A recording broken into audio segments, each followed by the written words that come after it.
कुछ घटनाएं हमारे समझ के परे होती है। अचानक ऐसे ही किसी अनहोनी का होना हमारी सोच को हमेशा के लिए बदल सकता है। आज की कहानी एक ऐसे ही सत्य घटना पर आधारित है जिसने मंदार की सोच को हमेशा के लिए बदल के रख दिया।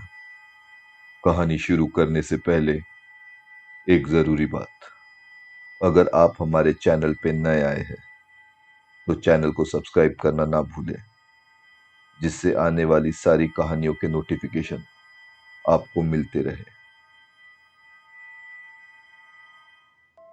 मंदार की नई नई प्रैक्टिस शुरू हुई थी। अपना एमबीबीएस कंप्लीट करने के बाद डॉक्टर बना मंदार मुंबई के एक मशहूर हॉस्पिटल में अपनी प्रैक्टिस कर रहा था। इतने बड़े हॉस्पिटल में इंटर्नशिप मिलने के कारण वो बहुत खुश था। हॉस्पिटल में सारे लोग शिफ्ट में काम करते थे। सारे ट्रेनी डॉक्टर्स को भी शिफ्ट में आना पड़ता था। मंदार ने बहुत लोगों से नाइट शिफ्ट में हुए डरावने अनुभव के बारे में सुना था, पर वो हमेशा इन सब चीजों को मजाक में लेता।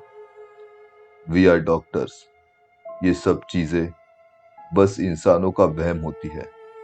Human body is like a machine, एक बार बंद हो गई उसके आगे उसका कुछ एग्जिस्टेंस नहीं रहता। वो अपने कलीग्स को हमेशा यही समझाता था। आज मंदार के नाइट शिफ्ट का पहला दिन था। वो हॉस्पिटल की सीनियर डॉक्टर रेखा गुप्ता के अंडर था। डॉक्टर रेखा के इंस्ट्रक्शंस के अनुसार मंदार नाइट चेकअप राउंड के लिए निकला। उसने वार्ड में जाके सारे एडमिटेड पेशेंट्स के रिपोर्ट चेक किए।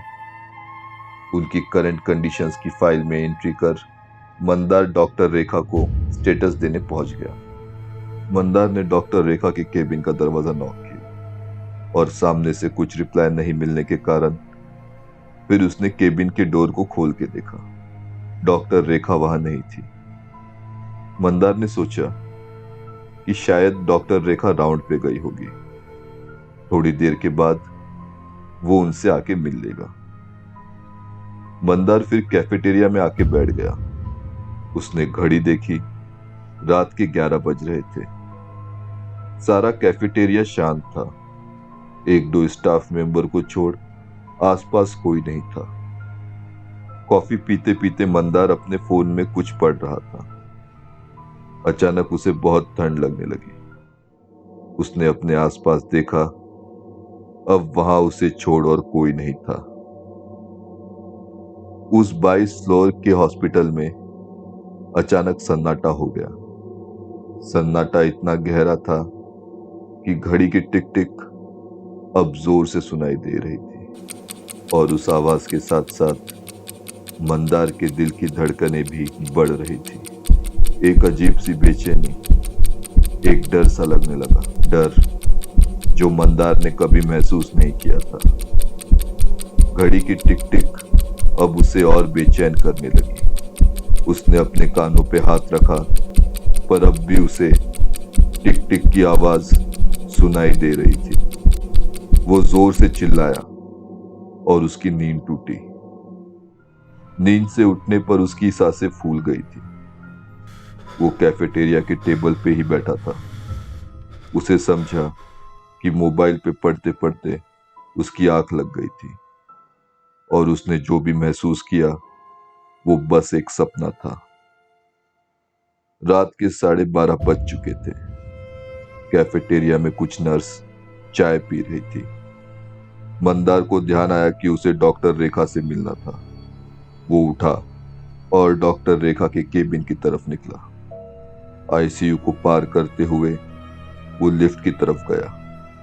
वो लिफ्ट का इंतजार कर रहा था, तभी उसे डॉक्टर रेखा सीढ़ियों की तरफ जाते हुए दिखी। मैम, मैम, रेखा मैम। वो डॉक्टर रेखा को आवाज लगाते हुए उनके पीछे चल पड़ा।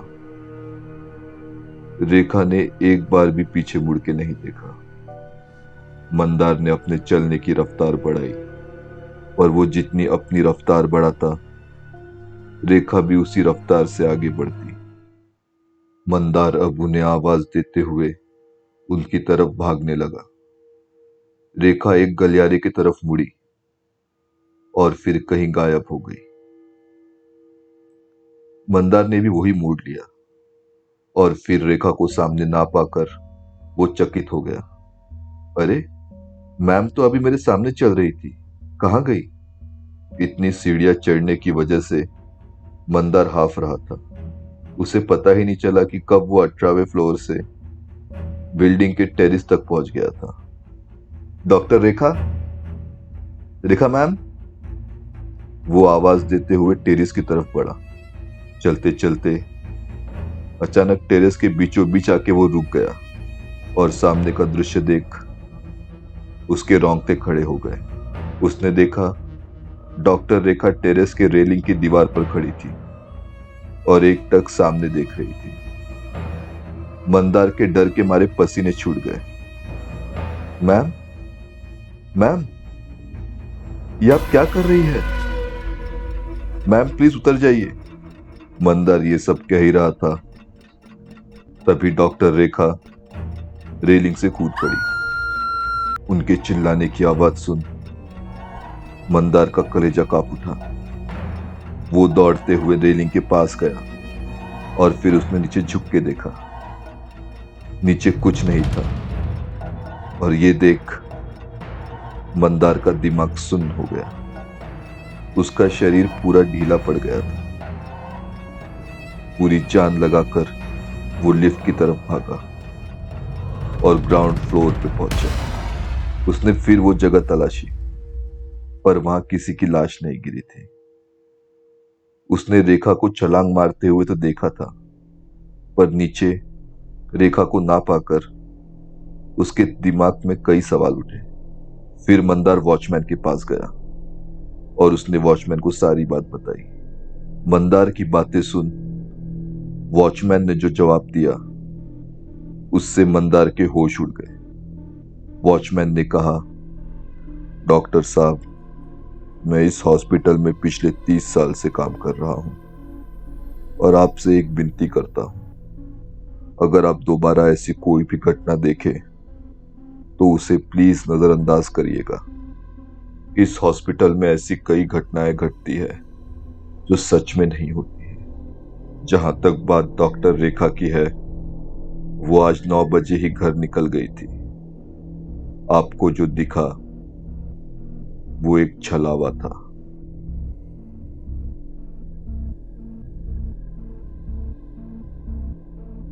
आपको ये कहानी पसंद आई है तो वीडियो को लाइक करें और चैनल को सब्सक्राइब करें।